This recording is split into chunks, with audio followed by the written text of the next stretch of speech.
It's not like they're putting software on there that's stealing processor cycles and stuff. So I don't want people thinking like it's a bad thing necessarily, but it doesn't quite sit with me right anymore. Alex, what are your thoughts? Why do both of the major desktop distros both have to pick GNOME as their default? Why can't we have some differentiation in the space? Why can't one be Plasma, for example, and one be GNOME, and that be the differentiator rather than putting lipstick on a pig, you know? I think you don't want me to answer why. Oh, no, I do. Please.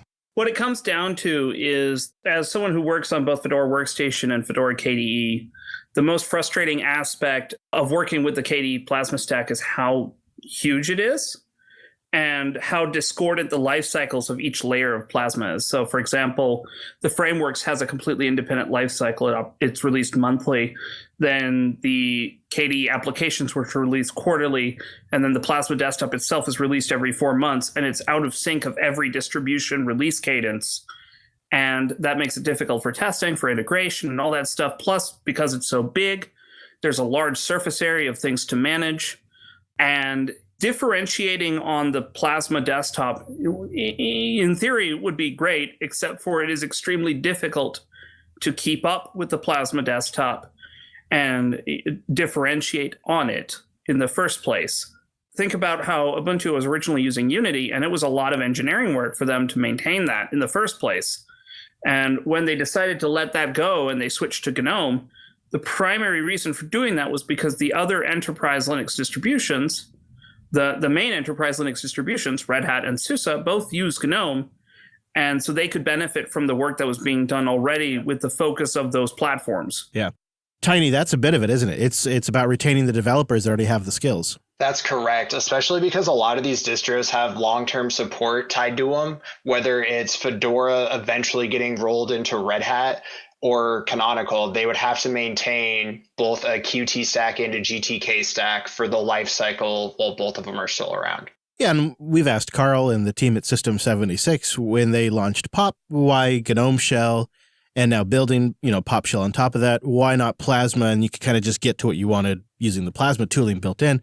And they were very honest about the answer is, well, the team knows GTK tooling. We know GNOME Shell, we know this environment, and that's where our developer skills are. So it's potentially just one of those things where it's a network effect and it just means because it's been around for so long, it's been the default for so long, there's inherently just more people that the market can hire that have skills in there. I don't know for sure, but that could definitely seem like a pretty reasonable component of it.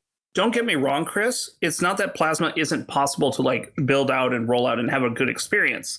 Fedora KDE is a great example of this where we have it, and Ubuntu is another one. And you can see this in OpenSUSE where, Sure. Despite some people's protests, it's very clear that the KDE is the most loved experience of the offerings.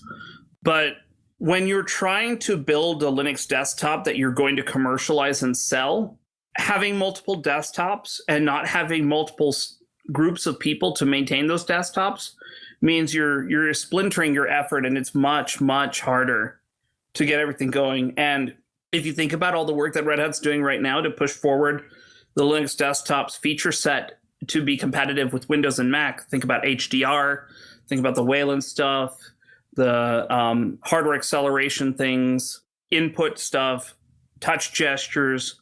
Think about how much extra work it would be to pull that across a multitude of desktop stacks, a multitude of implementations across the board.